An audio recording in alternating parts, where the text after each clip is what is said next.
논란이 더 질타를 받고 있는 원인으로 최근 춘천시의 그 시내버스 개편 작업이 연관돼 있다라는 지적도 있습니다. 그러니까 이제 춘천시가 50년 만에 시내버스 노선을 조정을 했는데 노선의 조정을 하는 목적은 뭐 환승 시스템도 도입하고 더욱더 편하게 하겠다는 조정이었어요. 근데 막상 조정을 하고 났더니 개편 이후에 오히려 이 시민들이 불만이 폭주를 하는 거예요. 예. 왜냐하면 예를 들면 홍천군 같은 경우에는 시내버스가 예전에는 일정 노선에 하루에 5차례 운행이 됐는데 아예 노선이 없어진 겁니다. 그럼 홍천군에 있는 사람들은 춘천으로 출퇴근을 해야 되는데 이런 것이 없어지니까 불편하겠죠. 그러니까 네. 이제 해당 시의원이 추운 날씨에 일반 시민들은 한두 시간씩 버스를 기다리고 있는데 본인은 열선이 추가되고 최고급 마사지까지 갖춘 관용차를 그것도 수천만 원의 세금으로 안마시트를 장착하는 것이 옳으냐 이렇게 비판을 하고 있는 겁니다.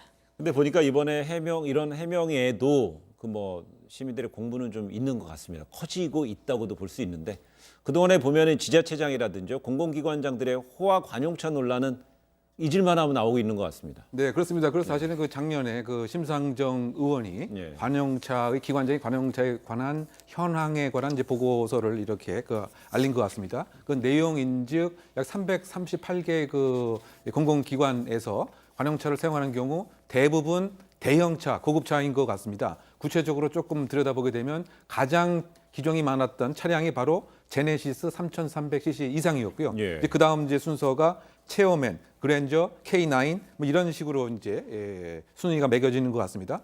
그리고 어느 그 관공서는 물론 지방이 있긴 합니다만 2대가 지정돼서 운영되는 경우도 예. 있고요. 또 임대하는 경우에는 월 300만 원에서 400만 원의 세금이 사실은 이제 쓰여진 것인데 과연 이와 같이 고급 차량으로 인해서 국민들이 느끼는 이런 그 서비스 자체는 정말 연동해서 향상되는 것인지 아니면 관료주의의 보여주기에 허세의 모습을 그대로 옛날에 있었던 것도 그대로 있는 것인지 이런 부분에 있어서 시민들은 역시 곱지 않은 시선을 갖고 있는 것 같습니다.